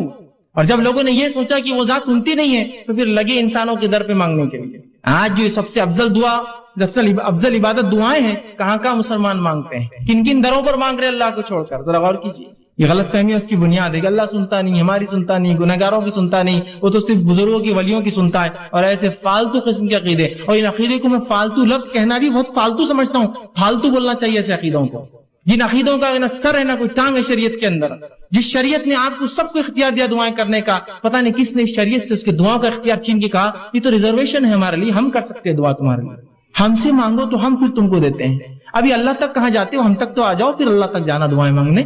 اس قسم کی باتیں کہہ کر مجھے اور آپ کو ایک افضل عبادت سے آج کاٹ کر رکھ دیا۔ اسی طرح جو ہے دعا کے بارے میں جو غلط فہمی ایک بہت بڑی وہ یہ ہے، لوگوں میں جو پائی جاتی ہے وہ یہ ہے، اللہ صرف نیکوکاروں کی سنتا ہے، گناہگاروں کی نہیں سنتا ہے۔ اللہ صرف نیک لوگوں کی، بزرگوں کی، پیروں کی، فقیروں کی سنتا ہے، اور وہ جو ہے سب کی نہیں سنتا، گناہگاروں کی نہیں سنتا، اور ہم تو گناہگار ہیں، آپ تو گناہگار ہیں، ہم تھوڑی دعا کر سکتے اللہ سے۔ یہ یاد رکھیے ایک بدترین عقیدہ ہے شریعت میں، اس عقیدے کا کوئی جو اصول اور کوئی وزن نہیں ہے، یاد رکھیے۔ اور جب انسان یہ سوچ لیتا میری دعائیں تو میں نیک نہیں ہوں، اور ہر انسان گناہگار ہے، میں نیک نہیں ہوں تو اللہ میری دعا نہیں سنیں گا، لہٰذا کسی پیر، فقیر، بزرگ، ولی، اچھی شخصیت، نبی، کسی کو پکڑنا ہوگا اور ان کے ذریعے جانا ہوگا اس دعاؤں کے لیے۔ جب یہ عقیدہ لے لیتا ہے اور شریعت کا عقیدہ چھوڑ دیتا ہے تو وہ 3 کام کرنا شروع کر دیتا ہے۔ پہلا کام کیا کرتا ہے؟ بندہ اللہ سے اپنا تعلق ختم کر لیتا ہے اور پیروں اور فقیروں کا محتاج بن جاتا ہے، اللہ سے تعلق کٹ، اب یہی ذریعہ ہے ہماری دعاؤں کی قبولیت کی۔ دوسرا کام یہ کرتا ہے بزرگوں کو خوش کرنے کے لیے، ان کو عاجز کرنے کے لیے، ان کو اپنی طرف متوجہ کرنے کے لیے نظریں اور نیاز اور کھانا اور پلانا، اور مرنے کے بعد جو ہے ان کے آستانوں کے اوپر چڑھاوے چڑھاتا ہے کہ وہ خوش ہو جائے۔ زندگی اگر زندہ ہے تو خوب کھلاتے اور پلاتے ہیں، بزرگ کے ہاتھ بھی دھو کے پی رہے ہیں، افسوس اس امت کو عقل تو ہو، پیر دھو کر بھی پی رہے ہیں، سبحان اللہ۔ بزرگ ہے نا، اللہ تو اب سننے والا نہیں، پہلے عقیدہ بنا لیا ایک فالتو، میری زبان میں فالتو والا، اور اس کے بعد اب لگے ان کو خوش کرنے، اللہ سے تعلق ختم، ان کو خوش کر رہے، نظریں اور نیاز، زندہ ہے تو اور مردہ ہے تو۔ اور اس کے بعد تیسرا کام کرتے ہیں، جب یہ سوچ لیتے ہیں کہ اللہ نہیں سنتا ہماری، ہم گناہگار ہیں، تیسرا کام کرتے ہیں دعا قبول ہونے کے لیے بزرگوں کو وہ مقام دے دیتے ہیں جو اللہ کا مقام ہے، نہیں ان تک ہی جانا پڑے گا، ان کے بغیر دعا قبول نہیں ہوتی، اور انہی کو راستہ بنا لیتے، اللہ کو مکمل ترک کر دیتے ہیں۔ جبکہ اللہ رب العزت نے اس کا اعلان کیا، وقال ربکم ادعونی استجب لکم، جو میں نے آیت پڑھی تھی، تمہارا رب تم سے کہتا ہے، ہمارا رب ہم سے کہہ رہا ہے اے لوگو کہ مجھ سے دعا مانگو، استجب لکم، میں تمہاری دعا کو قبول کرتا ہوں، ان الذین یستکبرون عن دعا، اور جو تکبر کرتے ہیں عبادتی، میری اس عبادت میں کی دعا نہیں کرتے تو میں انہیں اٹھا کر جہنم میں ڈال دوں گا۔ یہاں یہ کہا کیا؟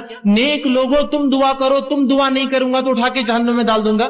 کیا کہا؟ سب کے لیے، وقال ربکم ادعونی استجب لکم، تم سب سے، رب نے ہم سب سے کہا اے لوگو تم اپنے رب سے دعا کرو، وہ تمہاری دعاؤں کو قبول کرتا ہے، اور جو تکبر کی بنیاد پہ دعا چھوڑ دیں گا جہنم میں ڈال دیں گا۔ تو یہاں کہا اے پیرو، اے فقیرو، اے نیک لوگو تم دعا کرو، اے بد لوگو تم دعا مت کرو، تمہارے لیے نہیں ہے دعا۔ سب کے لیے آئے تھے، قوم نے بالکل ظاہر آئے تھے، بالکل واضح۔ اور ترمذی کی ایک روایت ہے، آپ صلی اللہ علیہ وسلم فرمایا جو شخص اللہ سے دعا نہیں کرتا اللہ اس سے ناراض ہو جاتا ہے۔ یہاں کہا یہ کہا کہ تم تو گناہگار ہو، تم مت کرو، جو نیک لوگ دعا نہیں کرتے اللہ ان سے ناراض ہو جاتا ہے۔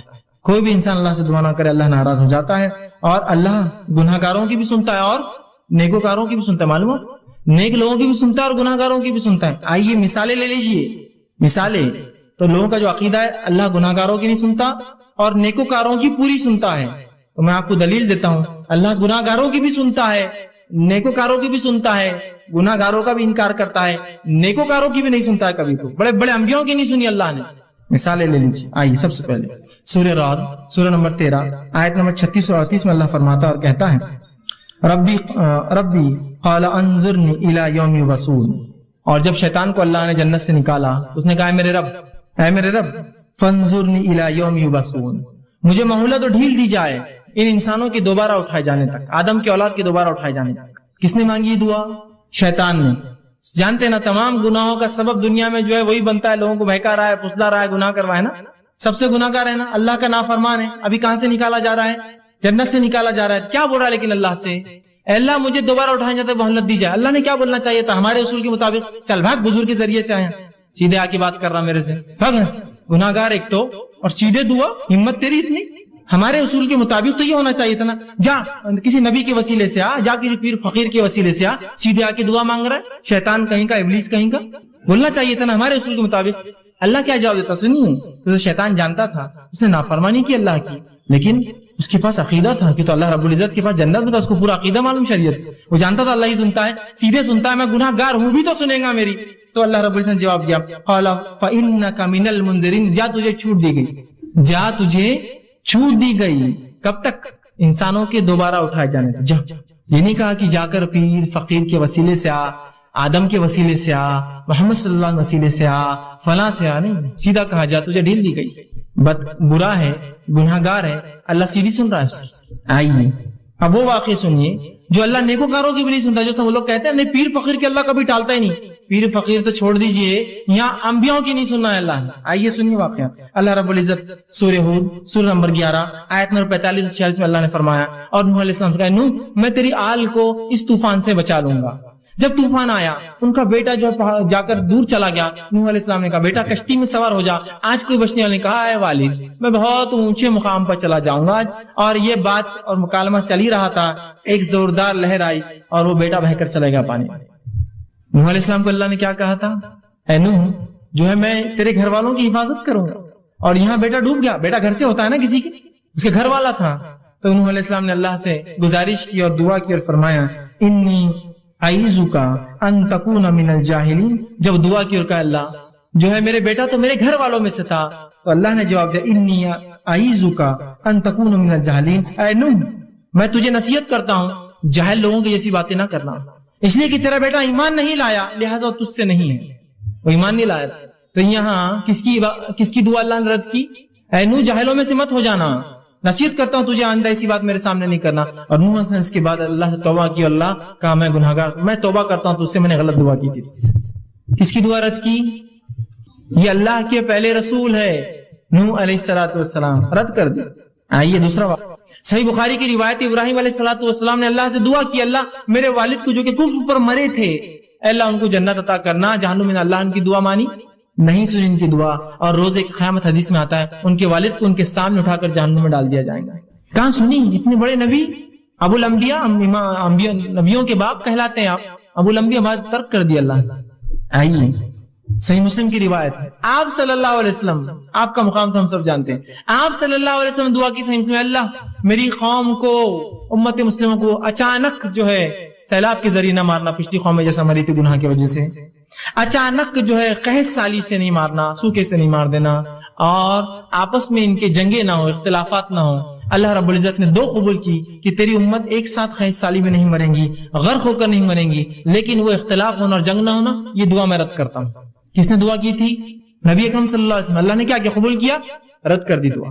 تو اس سے پتا چلا اللہ ہر شخص کی دعا سنتا ہے، جس کی چاہتا ہے قبول کرتا ہے، جس کی چاہتا ہے رد کر دیتا ہے، پھر چاہے نیکوکار ہو چاہے گناہگار ہو، یعنی نیکوکار ہے، اس سے بڑے نیکی اور کون کر سکتا ہے؟ نوح علیہ السلام پہلے رسول، ابراہیم علیہ السلام برگزیدہ رسول، اور محمد صلی اللہ علیہ وسلم آخری رسول، تینوں کے واقعات رکھ دیے میں نے۔ نہیں سنا، انکار کر دیا اللہ نے، تو یہ چھوڑ دیجئے کہ اللہ صرف ان کی اور ان کی سنتا، اللہ سب کی سنتا ہے۔ مانگی تو صحیح اس سے، مانگی تو صحیح اس سے، اور تین طرح سے قبول کرتا ہے، سمجھے نا؟ اس بات کو یاد رکھیں، ورنہ پھر میں نے تو مانگا قبول نہیں ہوئی، ارے عقل پکڑو، چیزوں کو سمجھو، دنیا کی چیزوں میں تو صبر کرتے ہو بڑا، نہیں صبر کو ابھی فلاں ہو جائیں گا، یہاں معاملہ اللہ کا ہی ہو تو صبر نہیں آتا ہے لوگوں کو، جبکہ وہ ذات دینے کوئی بیٹھی، یاد رکھیے۔ بہرحال تو ہر شخص کو اپنے لیے اللہ سے خود دعا مانگنا چاہیے، پہلی چیز۔ دوسرا، اللہ قبولیت دعا کے لیے اس کی اپنی مرضی ہوتی ہے کہ اللہ جس کی چاہتا ہے اپنی مرضی، مصلحت اور اپنے اختیار سے جب چاہتا ہے جیسے چاہتا ہے قبول کرتا ہے، اور جب چاہتا ہے جیسے چاہتا ہے رد کر دیتا ہے، اس کی اپنی چوائس ہے۔ اس معاملے میں کوئی پوچھ نہیں سکتا اسے اللہ کیوں، سمجھا اب بات؟ لیکن ہمارا کام ہے دعا کرتے رہنا۔ اب دعا اور ظاہری اسباب، کہ ایسا نہ ہو کہ اب دعا کے چکر میں اب ظاہری اسباب بھول جائے، بہت دعا کی اہمیت پتہ چل گئی، اب ظاہری اسباب پورے خالی۔ ظاہری اسباب کیا ہے کہ بھائی ایگزام میں پاس ہونا ہے، اللہ پاس کر دے، اللہ پاس کر دے، اللہ میرٹ میں لا دے، اللہ میرٹ میں لا دے۔ ارے پڑھو لکھو نا، اب اس کی کیا ضرورت، دعا کی اہمیت معلوم ہوگی اپنے کو، بس اللہ سے مانگنا ہے بس۔ یہ سو ظاہری اسباب کے ساتھ دعا۔ نبی اکرم صلی اللہ علیہ وسلم کے ایک شخص سے کہا، اللہ کے رسول کیا میں اللہ پر بھروسہ کر کے اپنے اونٹنی کو کھلا چھوڑ کے مسجد میں نماز کو آ جاؤں؟ تو آپ صلی اللہ علیہ وسلم نہیں، پہلے اس کے گھٹنے کو باندھ پھر مسجد میں اللہ پر توکل کر کے۔ ظاہری اسباب بھی ضروری ہے کہ آپ کوشش کے ساتھ دعائیں۔ نبی اکرم صلی اللہ علیہ وسلم جو ہے آپ صلی اللہ علیہ وسلم کے تعلق سے آتا ہی جامع ترمذی کی روایت ہے، جو اونٹنی کا واقعہ میں نے آپ کو سنا ہے کہ باندھ اور اس کے بعد اللہ پر جو ہے توکل کر۔ اسی طرح آپ صلی اللہ علیہ وسلم جنگ بدر کا مشہور واقعہ ہے، جنگ بدر سے ایک رات پہلے نبی اکرم صلی اللہ علیہ وسلم بدر کے مقام پر پہنچے، اس پہاڑ کے پاس پہنچے، اس سے ادھر مسلمان ایک کنویں تھے وہاں کچھ، اور وہاں کھڑے تھے، اور 319 کی قریب تعداد میں جو مسلمان وہاں جمع تھے۔ اب یہ الگ بات ہے کہ مسلمان 313 مشہور ہے، 319 تھے اس صحابہ جو جمع ہوئے، 319 صحابہ وہاں جمع تھے، اور جب وہاں جمع تھے اس مقام پر ابوبکر صدیق رضی اللہ عنہ موجود تھے۔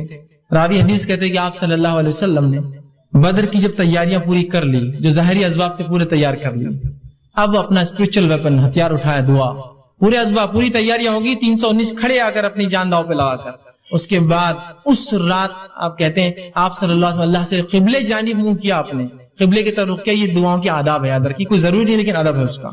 قبلے رخ منہ کیا اور اللہ کے رسول صلی اللہ علیہ وسلم آسمان کی طرف اپنے ہاتھ بہت بلند کیے، حتیٰ کہ آپ کے جو ہے بغل مبارک کی جو ہے سفیدی نظر آ رہی تھی، آپ گورے تھے، اندر سے سفیدی نظر آنے لگی، اور آپ نے جو لباس پہنا ہوا تھا وہ سائڈ سے سلاوا نہیں تھا، ایک چادر تھی جو سر سے ڈالی تھی، اس میں سوراخ کیا ہوا تھا، مطلب اتنا مال دولت نہیں تھی کہ سلا سکے۔ تو جب آپ نے ہاتھ اوپر کیے تو چادر دونوں طرف سے کھل گئی تھی، تو آپ کا پیٹ اور پیٹھ اور سب حصہ جو ہے جو کھلا تھا، اور بہت سخت سردی کی رات تھی۔ تو ابوبکر صدیق فرماتے ہیں کہ میں کبھی ایک طرف سے چپک جاتا جا کے جسم کو کہ آپ صلی اللہ علیہ وسلم اتنی گرمی مل جائے کہ میرے جسم سے، پھر کبھی یہ طرف سے آ کے چپک جاتا ہے کہ آپ کہیں سردی سے بیمار نہ ہو جائے، کچھ ہو نہ جائے آپ کو، اور کڑاکے کی سردی ہوتی ہے عرب علاقوں میں، یاد رکھیے۔ تو میں ادھر سے کبھی آتا ادھر سے آتا اور آپ کو پکڑتا، اور آپ سمجھے آسمان کی طرف ہاتھ اونچے کیے ہوئے تھے اور اللہ سے دعا کرتے، اللہ آج اگر یہ لشکر ہار گیا تو تیرا نام لینے والا دنیا میں اب اس کے بعد موجود کوئی نہیں رہے گا۔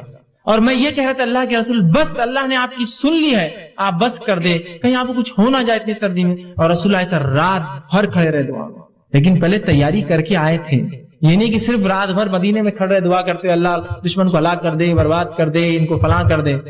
نکل کر آئے ہیں 319 اپنی جان لگا کر، اب دعا والا ہتھیار اٹھایا۔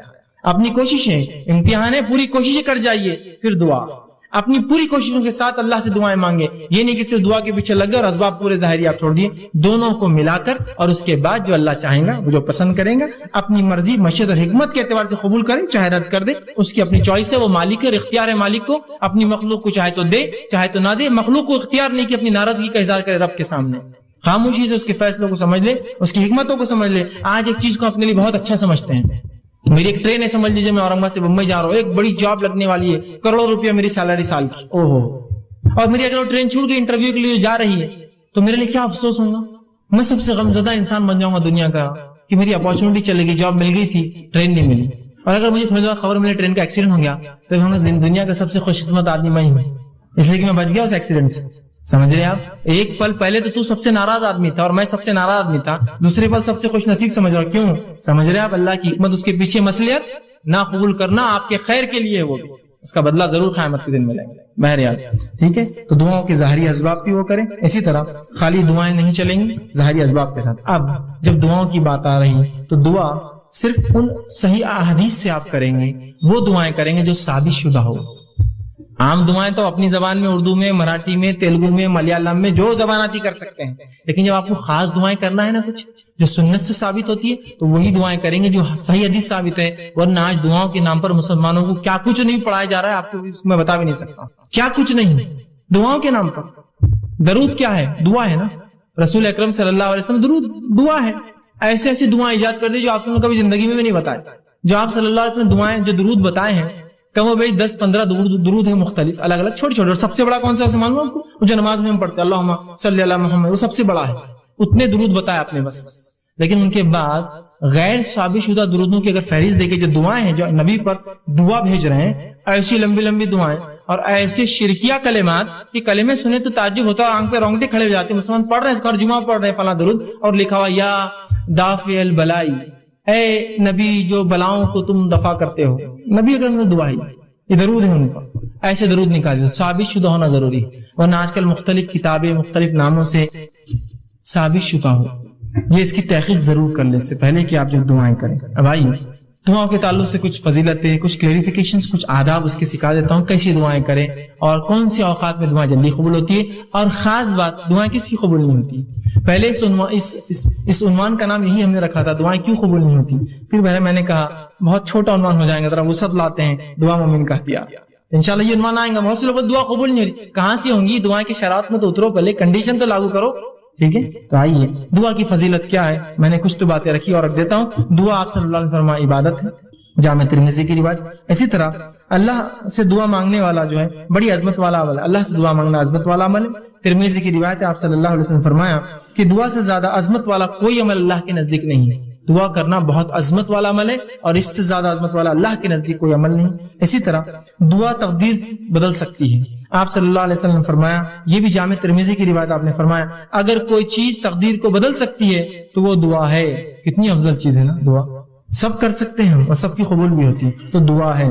اسی طرح دعا نازل شدہ اور غیر نازل شدہ تمام آفات اور بلاؤں کا حل ہے، آپ صلی اللہ علیہ وسلم فرماتے ہیں، یہ جامع ترمذی کی روایت، آپ نے فرمایا اور کہا جو ہے دعا نازل شدہ آفات اور جو ابھی نازل نہیں ہوئی سب کے لیے نفع بخش ہے، لہٰذا اے اللہ کے بندو دعا ضرور کرو، مطلب جو بلائیں تم پر نہیں آئی اور جو بلائیں آئی ہوئی ہیں دونوں کو ٹالنے کا حل راستہ کیا ہے، دعا کرو۔ یہ نہیں کہا کہ اے امت مسلمہ کے ولیوں تم دعا کرو، سب سے کہا نا، اگر خاص ہوتی دعا کہ اللہ گناہ گار کی نہیں سنتا تو کہتے نا کہ اے امت مسلمہ کے نیک لوگوں تم دعا کرو، اس لیے کہ جو بلا اتری ہے اور جو اترنے والی ہے وہ سے ٹل جاتی ہے، نہیں کہا نا، تم سب دعا کرو، ٹھیک ہے، ہم سب سے کہا۔ اسی طرح دعا کرنے والے کو اللہ کبھی محروم نہیں رکھتے، دعا کے لیے ہاتھ اٹھانا یہ مسنون ہے، سنت طریقہ، یاد رکھیے آپ ہاتھ اٹھانا چاہیے دعا کے لیے، لیکن ہاتھ بہت لمبے لمبے نہیں پھیلانا، سوائے اس کے کہ آپ صلی اللہ علیہ وسلم جب ہاتھ اٹھاتے تو ہاتھ نزدیک ہوتے، ملے ہوئے ہوتے، حدیث میں آتا ہے ہاتھ ملے ہوئے ہوتے، ٹھیک ہے۔ اور جب آپ اشد بہت شدت ہوتی تو ہاتھ کو دور نہیں کرتے، وہاں پر شدت کی دعا تو ہاتھ کھولتے جاتا ہو نہیں، جب آپ شدت سے دعا کرتے تو ہاتھ اوپر کی طرف جاتے، جتنی شدت ہوتی دعا ہوتی کہ بدر میں آپ نے ہاتھ اتنے اوپر کیے تھے کہ آپ کے بغل نظر آ رہے تھے، اور بارش نماز استسقاء میں آپ اتنے اوپر ہاتھ کرتے الٹے کرتے کہ آپ کا بغل نظر آتا۔ تو دعا کی شدت جتنی زیادہ ہوں گی آپ ہاتھ اتنے اوپر اٹھائیں گے اللہ کی طرف، اوپر کی طرف، یہ عاجزی کی علامت ہے، اور ظاہر سی بات ہے بندہ ہاتھ اٹھا رہا ہے مطلب کچھ مانگ رہا ہے، ایک بھیکاری کی حیثیت سے کھڑا ہے، ٹھیک ہے، عاجزی کی علامت ہے۔ میں یہ بھی نہیں کہوں گا کہ ہاتھ کھلے رکھنے دعا نیچے گر جاتی، ایسا نہیں ہے، یہ سب اللہ کا غائب کا معاملہ ہے، لیکن ہاتھ ملانا چاہیے اور ہاتھوں کو آپ اس کی شدت کے اعتبار سے کیجئے، اور قبلے رخ ہونا بھی یہ سنت ہے، یاد رکھ، ٹھیک ہے۔ تو آپ صلی اللہ علیہ وسلم فرمایا دعا کے لیے ہاتھ اٹھانا مسنون ہے، اور دعا جب کرتا ہے بندہ محروم، ابن ماجہ کی روایت آپ نے فرمایا اور کہا تمہارا رب بڑا حیا کرنے والا ہے اور بڑا سخی ہے، بہت دینے والا ہے، اس کو ایک تو شرم بہت آتی اور بہت سخی ہے، بہت دینے والا ہے، تو لہٰذا جب بندہ اس کے حضور میں ہاتھ اٹھاتا ہے تو اللہ کو شرم آتی ہے، میں کیسے نہیں دوں گا اس کو، ایک بے حیا، مطلب بہت حیا آتی ہے اس کو کہ کوئی اس کے در پر آئے مانگے اور وہ بخالی ہاتھ چھوڑے، تو اللہ کے رسول نے جب بندہ ہاتھ اٹھاتا ہے تو اللہ بڑا حیا دار ہے، بڑا سخی دینے والا ہے، تو اس کو شرم آتی ہے، حیا آتی ہے کہ اس بندے نے جس نے ہاتھ اٹھایا اس کو خالی کیسے جانے، تو کچھ نہ کچھ ضرور ڈالتا ہے آپ کی جھولی میں، یاد رکھیے، یا تو چیز کے بدلے چیز، دعا کے بدلے اس کے بدلے آخرت میں ثواب، یا اس کے بدلے ایک مصیبت ٹالتا ہے، اس لیے کہ اس کو حیا آتی ہے آپ کو لوٹانے کے اندر، ٹھیک ہے۔ تو ہاتھ اٹھانا بڑا سنت ہے اور اللہ دعا۔ اسی طرح جو ہے دعا کے تعلق سے بات آتی ہے، اس کے کچھ آداب ہیں، ان آداب کا بھی لحاظ رکھیں، ان آداب کا ہم لحاظ نہیں رکھیں گے تو ہو سکتا ہے دعا جو آپ کہتے قبول نہیں ہو رہی ہے، ہم کو لگ رہا ہے اس کا ہو سکتا ہے۔ آئیے سنیے دعا مانگنے کے لیے جو ادب رکھنا، جامع ترمذی کی روایت ہے، ایک شخص آیا، 2 رکعت نماز پڑھی، نماز کے بعد اس نے دعا کی اے اللہ میری مغفرت کر، مجھ پر رحم کر، اور اس کے بعد چلا گیا۔ آپ نے کہا اس کی قبول نہیں ہوئی، صحابہ نے کہا اس کی قبول نہیں کیوں؟ تو آپ نے فرمایا جب دعا کرو تو سب سے پہلے اللہ کی حمد و ثنا کرو، تعریف بڑائی بیان کیجیے اللہ کی، سورہ فاتحہ ہے، سورہ اخلاص ہے، اللہ کی حمد و ثنا، اس کے بعد مجھ پر درود بھیجو، اور اس کے بعد اپنی حاجت رکھو۔ تو دوسرے صحابی نے سن لیا، فوراً گئے، نماز پڑھی، اس کے بعد الحمد ثنا کی اور رسول اللہ صلی اللہ علیہ وسلم پہ درود بھیجا، اور اس کے بعد جو ہے اپنی دعا کے اللہ کے رسول نے فرمایا اس کی قبول ہوئی۔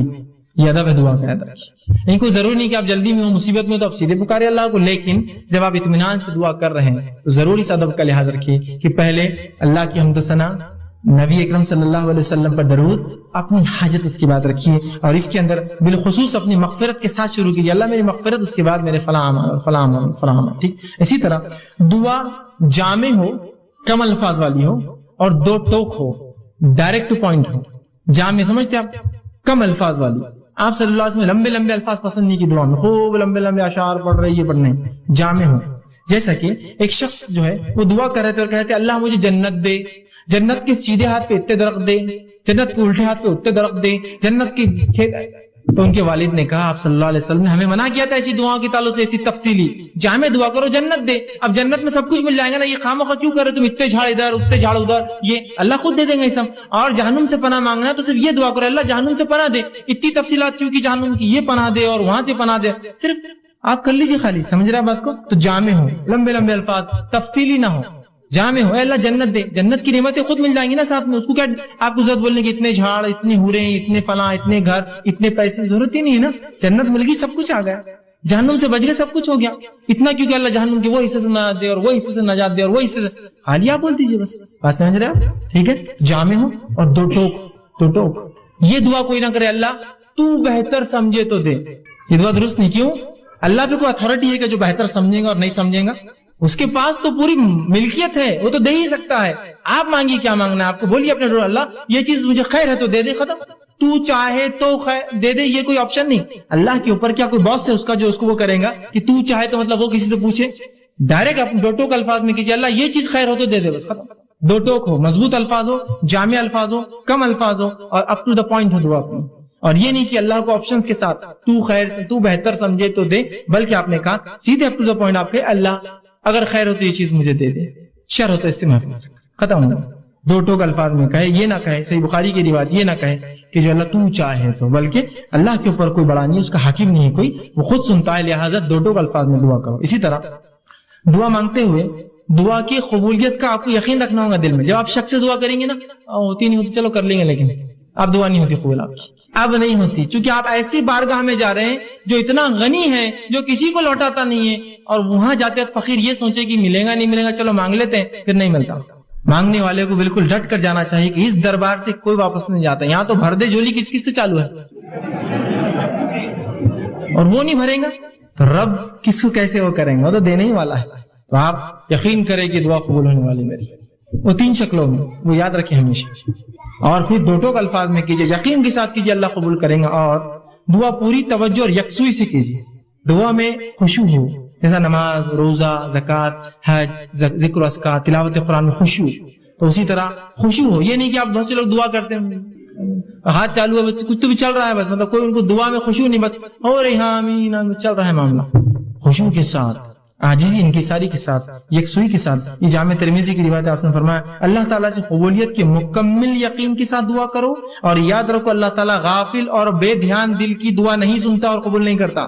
غافل بے دھیان دل بس کر رہے اللہ بس میرے والدین کو فلاں کر دے، یہ غافل ہے. آپ ادھر دیکھ رہے ادھر دیکھ رہے، یہ کام کیسا چل رہا، وہ کیسا ہو رہا، مسجد میں کیا کیا ہو رہا، گھر میں کیا کیا ہو رہا ہے نا، تو پھر دعا قبول نہیں ہوتی. اسی طرح دعا کے ادب میں یہ ادب بھی ہے، دعا مانگنے سے قبل اپنے گناہوں کا اعتراف کیجیے اللہ کے سامنے. یہ حاکم کی روایت ہے، آپ صلی اللہ علیہ وسلم فرمایا جب بھی تم اللہ سے دعا مانگو تو اپنے گناہوں کا پہلے اقرار کرو، اللہ میں گناہ گار ہوں، میں خطا کار ہوں، مجھ سے گناہ اور خطا ہوئے، لیکن تو میرا رب ہے، اس گناہ اور خطاؤں کے بعد بھی مجھے یقین ہے تو میری دعا سنے.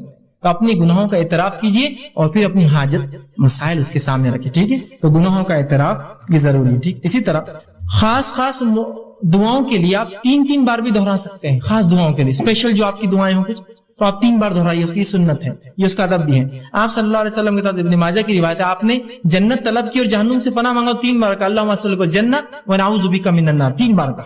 یہ تو بہت اہم دعا ہے نا، جنت پانے کی، جہنم سے بچنے کی. تو اس سے پتا چلا آپ ایسی دعاؤں کو جو بڑی اہمیت کی ہے 3 بار دہرانا، اللہ میری مغفرت کر، اللہ میری مغفرت کر. یہ امپورٹنس کے لیے اور یہ سنت ہے. آپ سے جب بھی کوئی اہم دعا کرتے 3 مرتبہ الفاظ کے، جیسے عثمان بن عفان کو دعا دی تھی 3 بار کی دی تھی، ایک سے امپورٹنٹ تھا نا، اس لیے کہ جنگ تبوک میں مال لا کے دیا تھا جب کوئی دے نہیں رہا تھا. ٹھیک ہے، 3 بار. اسی طرح یہ ابن ماجہ کی روایت. اسی طرح جو ہے جامع ترمذی کی روایت، آپ نے فرمایا اور کہا کسی دوسرے کے لیے دعا مانگنے والے کو پہلے اپنے لیے دعا کرنی چاہیے، پھر دوسرے کے لیے مانگنا چاہیے. اگر کوئی آپ سے کہا بھائی میرے لیے دعا کیجیے، تو آپ صلی اللہ علیہ وسلم